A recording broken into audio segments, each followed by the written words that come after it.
तिवारी, आप देख रहे हैं सारा समय मध्य प्रदेश छत्तीसगढ़। मध्य प्रदेश के लिए शिवराज सिंह चौहान ने एक बड़ी घोषणा की है और वो घोषणा ये है कि मध्य प्रदेश के जो लोग हैं, मध्य प्रदेश में जो प्रॉपर्टी खरीदी के लिए जो लोग प्रॉपर्टी खरीदी के लिए तैयारी कर रहे थे उनके लिए अच्छी खबर है। जो 3% का सेस लगता था वह 1% कर दिया गया।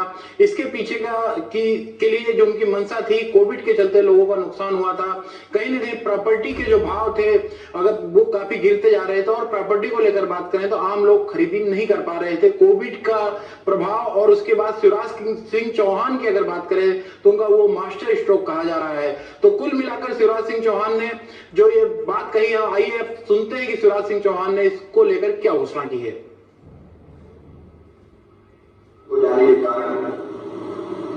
संपत्तियों का क्रय विक्रय भी प्रभावित हुआ है।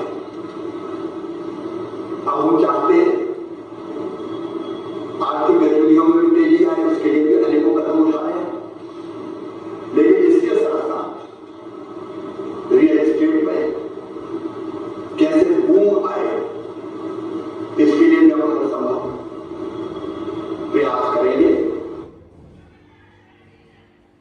नगरीय क्षेत्रों में प्रॉपर्टी की खरीदी और बिक्री पर स्टाम्प ड्यूटी पर पहले 3% सेस लगता था, अब उसको घटाकर 1% किया जाने का एक बड़ा फैसला हमने लिया है। सीधे स्टाम्प ड्यूटी के सेस पर 2% की छूट मिलेगी। मुझे विश्वास है कि इस छूट के कारण रियल एस्टेट में कारोबार तेजी से बढ़ेगा। तो बिल्कुल, तो हम देख सकते हैं कि शिवराज सिंह चौहान ने कहा है कि नगरीय क्षेत्रों में जो शहरी क्षेत्र हैं उन क्षेत्रों में 1% का ही सेस लगेगा। तो अपने दर्शकों को बताना चाहेंगे कि सेस क्या है। दरअसल सेस उपकर है जो कि कभी नगर पालिकाओं के लिए लिया जाता है, अलग अलग मद के लिए लिया जाता है। जो 3% कम हुआ है, अभी तक प्रॉपर्टी के पंजीयन कराने में आम लोगों को 12.5% तक का चार्ज लगता था, जो कि अब 10% तक ही लगेगा, 10.5 लगेगा। तो कहीं ना कहीं अगर इसकी बात करें तो मध्य प्रदेश के लोगों के लिए एक बहुत खुशहाली की बात है, क्योंकि कहने में तो सिर्फ 2% कम हुआ है, लेकिन ये आंकड़ा काफी बड़ा हो जाता है। तो आम लोगों के लिए अगर बात करें तो आम लोगों के लिए काफी महत्वपूर्ण फैसला हो सकता है। इस वक्त मेरे साथ जो प्रॉपर्टी के जानकार हैं प्रमोद द्विवेदी जी हैं। प्रमोद द्विवेदी जी, चूंकि शिवराज सिंह चौहान जी ने 2% सेस कम किया है प्रॉपर्टी में, कहीं ना कहीं जो अगर आम लोगों के लिए बात करें तो उसमें पे उनको काफी लाभ होगा। साथ ही प्रॉपर्टी का व्यवसाय करने वाले लोग हैं उनके लिए अगर 2% करें तो 2 लाख होता है 2 करोड़ में। तो क्या कहेंगे आप प्रमोद जी?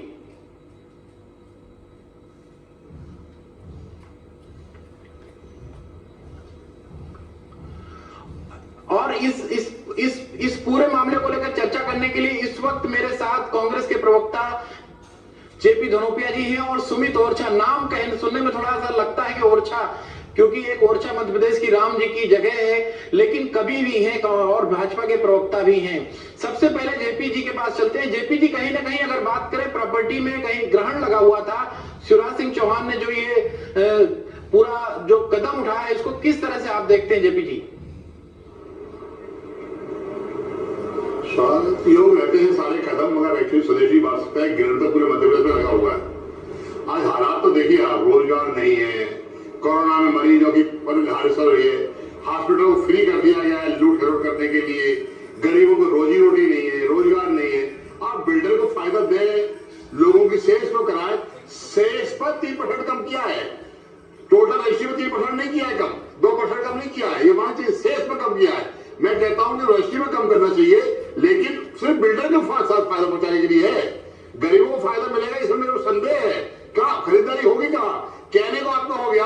आज आदमी संपत्ति खरीदने के लिए पैसा नहीं है आदमी पास।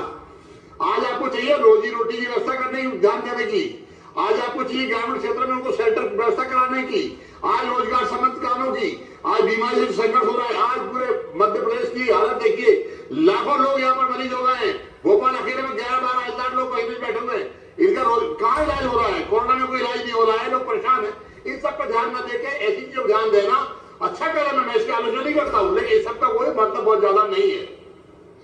सुमित, जेपी जी आज सराहना कर रहे हैं, क्या कहेंगे आप? और साथ में सवाल भी खड़ा कर रहे हैं कि मध्य प्रदेश में समस्याएं भी हैं, क्या कहेंगे सुमित आप? सुदेश जी, अच्छा कदम है और कोई मतलब नहीं है। इससे स्पष्ट हो जाता है कि कांग्रेस के लिए अच्छे कदमों का भी अब कोई मतलब नहीं है। दरअसल इसका अर्थ यह है कि भारतीय राजनीति में कांग्रेस का ही कोई मतलब नहीं रह गया है। जिसका चिंतन मंथन इस हद तक पहुंच गया हो कि अच्छे कदम का भी कोई मतलब नहीं है, तो फिर बहुत सारी बातें अपने आप स्पष्ट हो जाती हैं।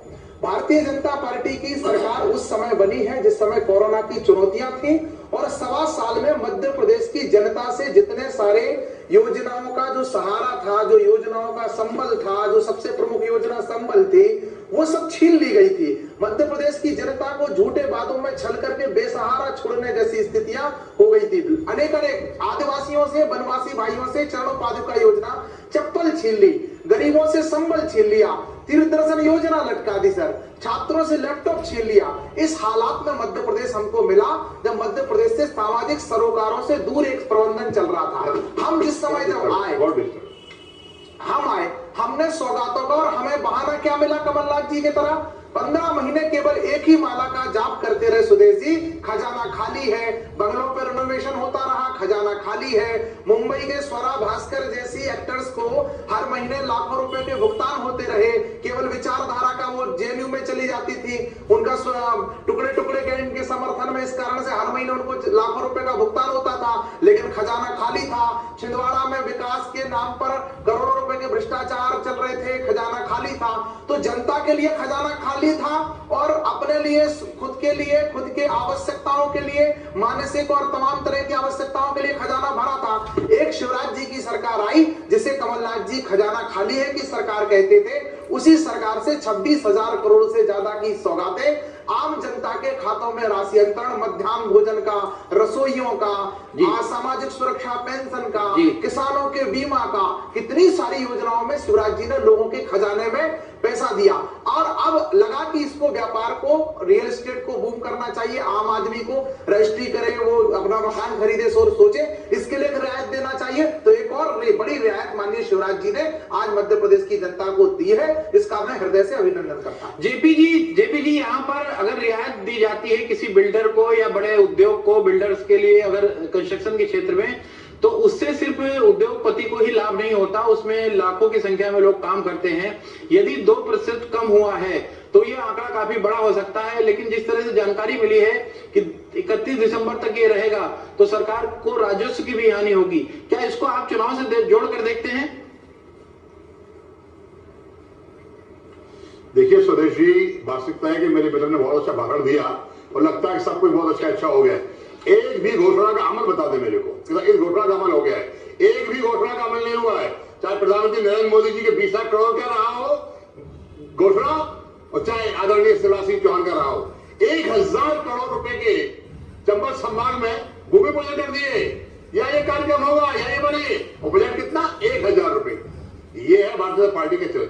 भाजपा सिर्फ कहती है, घोषणा करती है, और वो शिवराज सिंह चौहान जी के बारे में कहा जाता है, पहले घोषणा भी थे, तो लोगों ने कई बार बोल दिया कि बतौलेबाज है, जहां जाते हैं बतौले करते हैं और कुछ नहीं करते हैं। पिछले आम चुनाव 2018 में जिस शहर में चुनाव की जाते प्रचार करने, भाइयों स्मार्ट सिटी बन जाएगी, पता ही नहीं कहा स्मार्ट है, भी नहीं मालूम है। तो ये सिर्फ घोषणा करने वाले, दिखाने वाले लोग हैं। लोग आत्महत्या कर रहे हैं, देखिए फसलें चौपट हो गई है, हवाई जहाज से दौरा कर रहे हैं, बोट से दौरा कर रहे हैं, घर घर जा रहे हैं। और क्या किया है? एक आदमी को राहत दी, उनके ही क्षेत्र में, बस्तियों में 2-3 दिन लोगों ने आत्महत्या कर ली है। ये दिखाने की सरकार है। आपने सुना होगा कल मीटिंग में क्या कहा? भैया ये रुतबा सब कुछ तब कायम रहेगा, सरकार रहेगी। बताओ, यू आर वर्किंग फॉर रुतबा, गरीबों की सेवा के लिए बात नहीं कर रहे हैं आप, रुतबे की बात कर रहे हैं, लेटेस्ट की बात कर रहे हैं। धिक्कार है ऐसी राजनीति के ऊपर जो जनता को बिल्कुल जेपी जी आपको रोकना चाहेंगे, जेपी जी आपको रोकना चाहेंगे। हमारे साथ प्रॉपर्टी के जानकार प्रमोद द्विवेदी जी जो इंदौर से आते हैं, उनको प्रॉपर्टी का काफी नॉलेज है। प्रमोद जी, आपका बहुत बहुत स्वागत है सहारा समय मध्य प्रदेश छत्तीसगढ़ पर। धन्यवाद। 2% का शेष कम हुआ है मध्य प्रदेश सरकार की तरफ से, तो इसको अगर प्रॉपर्टी के लिहाज से देखा जाए, तकनीकी पहलू, चूंकि आप पंजीयन के वकील भी हैं, आप किस तरह से देखते हैं इससे आम लोगों को कितना लाभ होने वाला है? वास्तव में सुदेश जी, 2% की वो स्टाम्प ड्यूटी कम की गई है जो स्मार्ट सिटी के नाम पे मध्य प्रदेश की जनता पर थोपा गया था।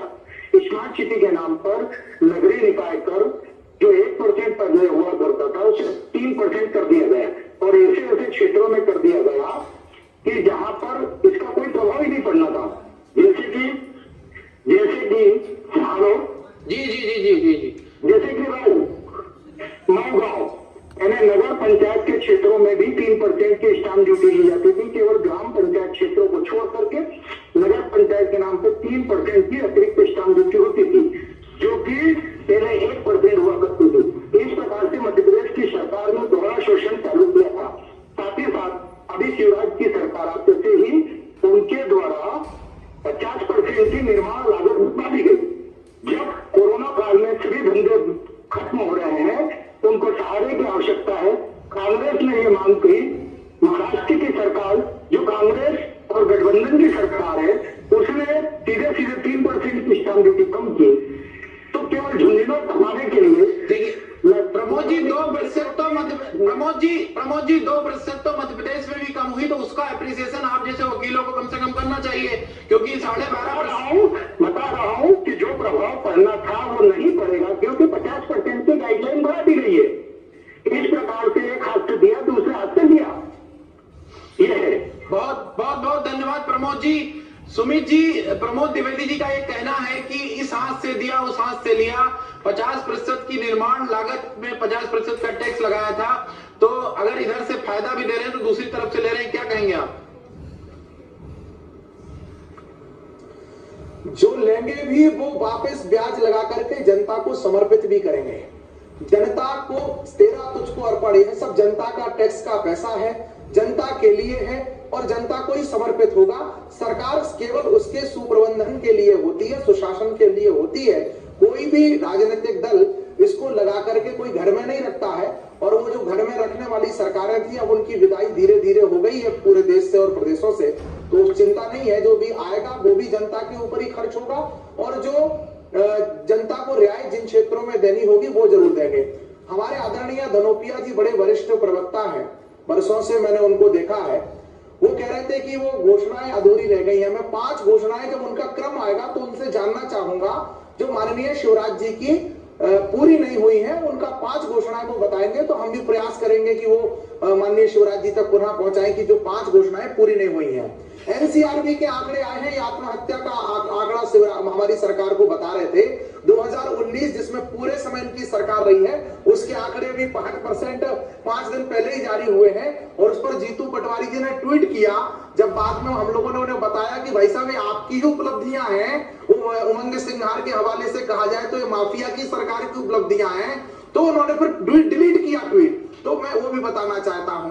और अच्छा हुआ शिवराज जी की वोट में घूमने पर मुख्यमंत्री, ऐसे पार्टी के नेता जिसका मुख्यमंत्री 5.25 साल वल्लभ भवन से नहीं 5वें तल से नीचे नहीं उतरे, वो शिवराज जी के बाढ़ प्रभावित क्षेत्रों में जाने को लेकर के कमेंट करें, तो ये हास्यास्पद होता है। संवेदनहीनता की राजनीति को प्रश्रय देना हो सकता है। ऐसे समय में जब लोग परेशानियों से घिरे थे, माननीय मुख्यमंत्री जी स्वयं पहुंचे, पहले बोट से पहुंचे, हवाई जहाज से पहुंचे, लेकिन जनता के बीच पहुंचे, उनसे कहा कि किसी कोई बहाना नहीं बनाऊंगा, आपको हर हालत में आपको संबल दूंगा, आपको राहत दूंगा, आपके नुकसान की भरपाई करूंगा। ऐसे और अच्छा हुआ आदरणीय, अच्छा हुआ कि उस क्षेत्रों में चुनाव नहीं है, वरना इन लोगों को लगता कि ये चुनाव के लिए जा रहे हैं। उन क्षेत्रों में जहां पर बाढ़ आई है कोई चुनाव नहीं है, फिर भी माननीय मुख्यमंत्री जी की संवेदनशीलता में कोई चुनाव से कोई फर्क नहीं पड़ता है, क्योंकि प्राणी की सेवा के लिए, मनुष्य की सेवा के लिए, समाज की सेवा के लिए वो संकल्पित है।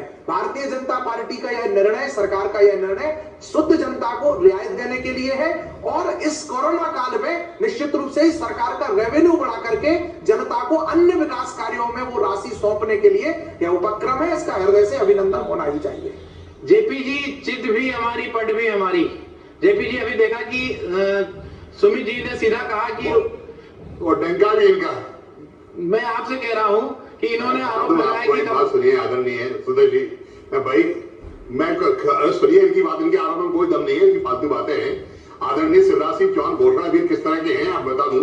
4 दिन पहले बच्चों की नीट की परीक्षा होना थी, उन्होंने कहा भाइयों रजिस्ट्रेशन कराइए, सबको साधन सुविधाएं मिलेगी। आधे से ज्यादा बच्चे बेचारे परीक्षा केंद्र पर नहीं पहुंच पाए, इनके भरोसे बैठे रहे। चलो आगे प्लीज, मैंने बोलने दीजिए, आप बोल चुके हैं, आप बोलिए। अभी इन्होंने कहा कि हम घोषणाएं कर रहे हैं, कोई बोल नहीं रहेगा। एक भी बता दें कि बाढ़ पीड़ित के नाम पर क्या इनाम दे दिया, एक भी बता दें। इन्होंने कहा फसल बीमा योजना की तारीख 7 तारीख तक कर दी जाएगी, 31 तारीख से। लोग घूमते रहे, लोगों के रजिस्ट्रेशन तक नहीं हो पाए। इससे पहले इन्होंने 30 स्मार्ट सिटियों में फायदे किए, एक से स्मार्ट सिटी नहीं बनी। इन्होंने एक बात और है, इन्होंने अपने किसानों के लिए घोषणा पत्र में 50,000 रुपए तक का कर्ज माफ करने की बात की थी, 1 पैसा कम नहीं किया। इन्होंने नदियों को जोड़ने की बात की थी, नदियों को नहीं जोड़ा। रोजगार 2 करोड़ लोगों को रोजगार देने की बात की थी, एक को नहीं दिया। 20 लाख मकान की बात की थी, एक नहीं बनाए। कितनी घोषणा करना चाहते, आप बता दीजिए आपने पूरा क्या किया है। भारतीय जनता पार्टी में एक भाषण भी दिल्ली में बैठे हैं, एक घोषणा भी मध्य प्रदेश में बैठे हैं, और ये घोषणा मिल जाके बतौलेबाज लोग हैं। शिवराज सिंह चौहान बतौलेबाज। मेरी तहजीब सुधीर जी, मेरी तहजीब मुझे इतने ऊंचे स्वर में आदरणीय धनोपिया जी से बात करने की अनुमति नहीं देगी, लेकिन बड़ी विनम्रता से पूछ रहा हूं कि क्षिप्रा में जल आया, उज्जैन में क्षिप्रा में जल आया, वो कैसे आया, कौन सी नदी को जोड़ करके आया मध्य प्रदेश में? साहब टीवी पर कैसे आया वो बताइए। इस नारे से पहुंचा था, कितना विरोध हुआ था, कितने प्रश्न हुए थे, मत कहलवाइए। नर्मदा जी का करवा रहे हैं, नर्मदा जी लोगों ने इंसान करने का मना कर दिया था, इंसान करने का मना कर दिया था लोगों ने। छोड़िए, ऐसे करेंगे। जेपी जी, नर्मदा सिप्रा योजना पाइपलाइन से पानी आया है और के बाद उज्जैनी गांव है, उज्जैनी गांव तक पानी छोड़ा गया है। उसके बाद से पानी को सीधे खुले में उज्जैन तक पहुंचाया गया है। बाद में हुआ है ना, कांग्रेस पार्टी की सरकार आने के बाद हुआ है। कमलनाथ जी ने कराया ये, बड़े लोगों ने स्नान करने से इनकार कर दिया था, आपको मालूम है पिछले साल संक्रांति के ऊपर। ये कुंभ से पहले पूरा इवेंट को थोड़ा संक्रांति पे लोगों ने स्नान करने से इनकार कर दिया था, कलेक्टर को ट्रांसफर करना पड़ा था बीएनओ से। वो आपकी सरकार की उपलब्धि थी, हमारे यहाँ नहीं उपलब्धि हमारे 2016 में कर दिया, 2016 में कर दिया। अभी आपने सुना, हमने तो 2016 में आपको बताया, उन्होंने कहा कि जिन्होंने लागत बढ़ा दी रजिस्ट्रेशन का वैल्यू बढ़ाने के लिए और 2% की सेस में छूट दे दी, तो साफ है ना कि इधर से घुमा के इधर लिया और क्या काम करो, न देना है न लेना है, घोषणा नहीं करना है, बोलने दे हमारे को, बोलने में ज्यादा क्या है। शिवराज जी खुद भूल जाते हैं कि कितनी हजार घोषणाएं कर चुकी आज तक, उन्हें खुद ही पता है कितनी घोषणाएं कर चुकी। न घोषणाओं को रिकॉर्ड होता है, न कोई अमली जामा होता है, न कोई बात बनती है।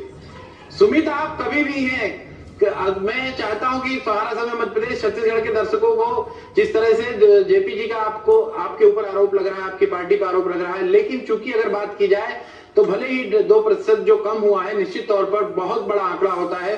कई लोग लाभान्वित होंगे और कई बिल्डर भी लाभान्वित होंगे। क्या कहेंगे, किस तरह का जवाब देंगे? क्योंकि अभी तक की जो स्थिति मेरी कई तकनीकी जानकारों से हुई, प्रमोद द्विवेदी जी भी जानकार हैं क्योंकि वो कांग्रेस से जुड़े हुए हैं। अभी कुछ देर बाद ही हम जो श्रीनिधि डाले हैं उसके जानकार, उनका कहना था कि जो 2% है वो आंकड़ा बहुत बड़ा हो जाता है यदि लोगों को सुविधा मिलती है, लेकिन ये लंबे समय तक चले तो ठीक रहेगा। क्या कहेंगे आप? कविता में कहें तो अच्छा रहेगा। अच्छा, इनको भी कांग्रेस के लोग कविता में कहें तो अच्छा रहेगा, क्योंकि कवि है, कविता कहें ज्यादा अच्छा है। देखो, कविताएं कांग्रेस हमारी झेल नहीं पाई। हमने तो कहा था नहीं चलेगा कोई बहाना, आज खजाना खाली का वचन पत्र के अंदाज खजाना खाली का, इसीलिए तो लोग कहे थे वो यही राज हमारा अच्छा था और तुम लोगों से, कमलनाथ से लाख गुना शिवराज हमारा अच्छा था। ये तो जनता ने कहा मध्य प्रदेश की।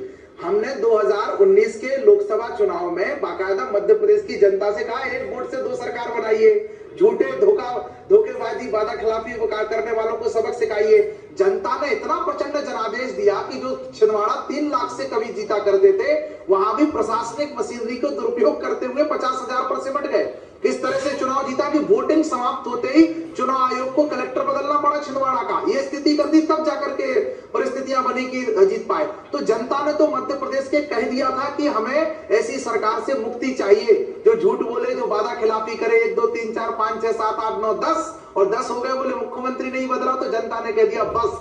और इनके विधायकों ने बार बार पूछा, मैं अभी मुन्ना लाल गोयल जी का विधानसभा का प्रश्न पढ़ रहा था, उन्होंने तो लिखित में पूछा सरकार से कि भैया कर बेरोजगारी भत्ता देने की कोई योजना है क्या? उन्होंने लिखित में, कमलनाथ जी ने विधानसभा के पटल प्रकार नहीं है, इसके बाद उन्होंने कहा नहीं है, तो फिर गो सुमित आपको रोकना चाहूंगा। सुमित आपके लयबद्ध कविताएं मध्य प्रदेश के दर्शकों को फिर सुनाएंगे और आपको रोकना चाहूंगा। इस वक्त मेरे साथ श्रीनिधि डाले जी जो कि अधिवक्ता हैं और पंजीयन मामलों के जानकार हैं। श्रीनिधि जी, आपका बहुत बहुत स्वागत है। आप डाले जी बताइए कि जो 2% का सेज कम हुआ है, सेज जो कम हुआ है, इसको किस तरह से देखते हैं और आम लोगों को और बिल्डर्स को कितना लाभ होगा इसका? ये बहुत ही अच्छा कदम उठाया है हमारे मुख्यमंत्री हैं। और 2% ड्यूटी नगर पालिका नगर निगम क्षेत्र में स्टाम्प ड्यूटी जो कम की है, ये काफी बड़ा अमाउंट होता है। और इससे निश्चित तौर पे कई लोग जो रजिस्ट्री कराने में हतोत्साहित हो गए थे, उनको लगेगा कि हम लोग रजिस्ट्री कराएं। और इसमें मैं एक चीज और कहूंगा कि जो पिछले उसमें कंस्ट्रक्शन कास्ट बढ़ाई गई थी, उसको भी कम कर दिया है, वो भी जितनी पहले थी उतनी कर दिया है बराबर उसको। तो इससे और प्रॉपर्टी के मार्केट में और उठाव आएगा और जो एक अभी डाउनफॉल चल रहा है उसमें अच्छी स्थिति निर्मित होगी। डाले साहब, मैं आपसे एक और सवाल करना चाहूंगा कि इससे आम लोग कितना प्रभावित होंगे और बिल्डर्स का जो कारोबार है वो कितना बूम करने वाला है, क्योंकि 2% का आंकड़ा बहुत बड़ा होता है, कई लोग रजिस्ट्रियां नहीं कराते हैं। और इसमें जो आपने बोला कि जो निर्माण लागत पे टैक्स से 50% बढ़ा है, वो विसंगति थोड़ा हमारे दर्शकों को समझाइए आप। अभी इसके पहले जो निर्माण लागत थी वो 8,000 रुपए पर स्क्वायर मीटर थी। अभी इस साल उसको 12,000 रुपए पर स्क्वायर मीटर कर दिया गया है। तो उससे काफी प्रॉपर्टी के गाइडलाइन काफी बढ़ गई हैं।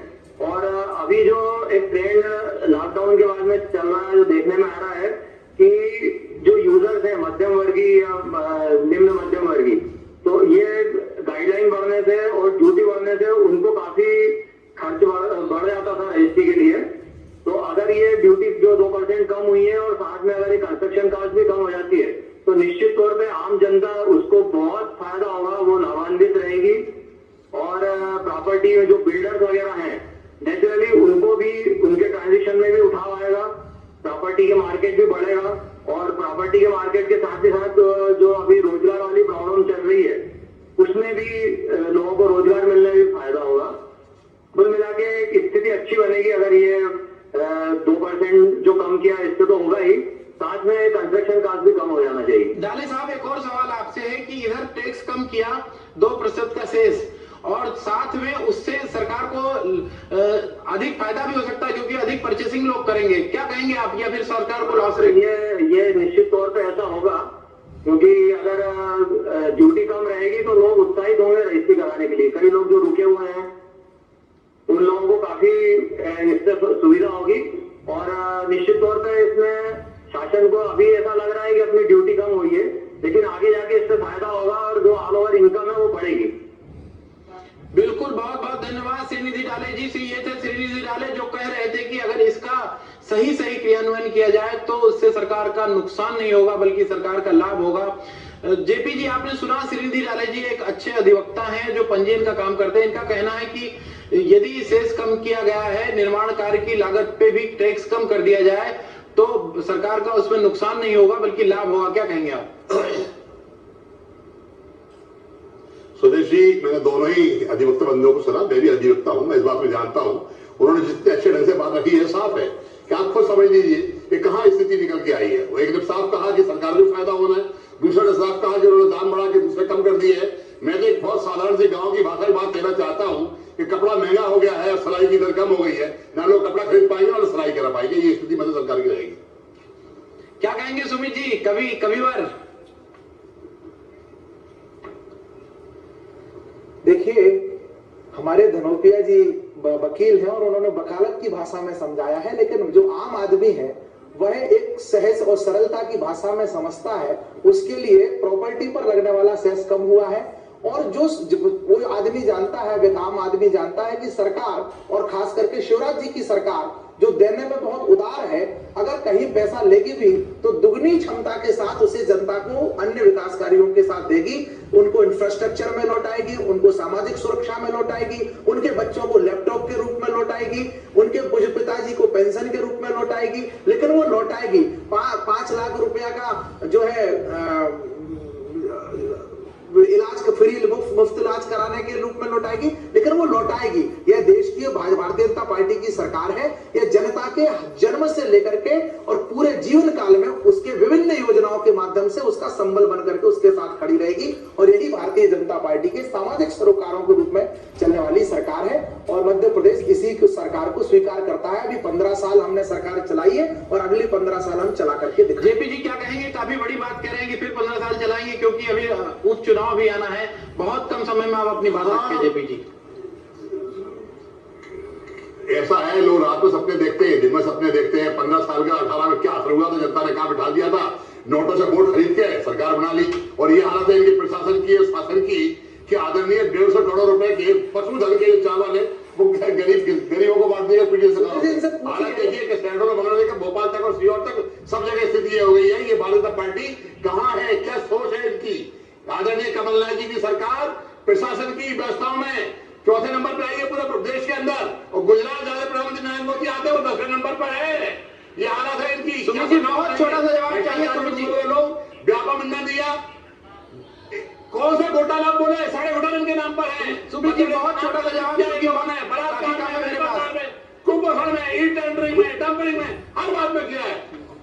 फर्जी घोटालों की लिस्ट बनाने से प्रदेश की जनता का आत्मसम्मान चोटिल होता है, क्योंकि यही कांग्रेस है जो 7 साल की सरकार में सारे घोटालों पर एक घोटाला बता दीजिए, एक बता दीजिए, स्वयं क्लीन चिट एक बता दीजिए, कार्रवाई होने की झूठा झूठ बताइए, 7 साल क्योंकि भारतीय जनता पार्टी की सरकार ने सिर्फ जनता की सेवा की है। घोटाला करने वाली समिति बनी है, कोई बनी है, एक नहीं बचेगा, सारे जेल जाएंगे। उमंग सिंघार जी से पूछ लीजिए कितने हैं, हमसे मत पूछिए, उमंग सिंघार जी से जारी है। अगर शिवराज सिंह चौहान जी की तरफ से अगर बात की जाए तो जो प्रॉपर्टी में सेल्स घटाया गया है वो मास्टर स्ट्रोक के तौर पर देखा जा रहा है। जानकारों का कहना है कि इससे काफी प्रॉपर्टी में उठाव आएगा और कांग्रेस की तरफ से आरोप है, भाजपा अपना पक्ष रख रही है। लेकिन ये बात तो सच है कि यदि 2% का आंकड़ा कम होता है तो निश्चित तौर पर प्रॉपर्टी व्यवसाय में उछाल आ सकता है। तो कुल मिलाकर अपने आप में बहुत बड़ा फैसला माना जा रहा है। जेपी धनोपिया जी आपका बहुत बहुत धन्यवाद। सुमित जी आपका बहुत बहुत धन्यवाद। खबरों का सिलसिला जारी रहेगा, आप देखते रहिए सारा समय मध्य प्रदेश छत्तीसगढ़। सारा प्रणाम।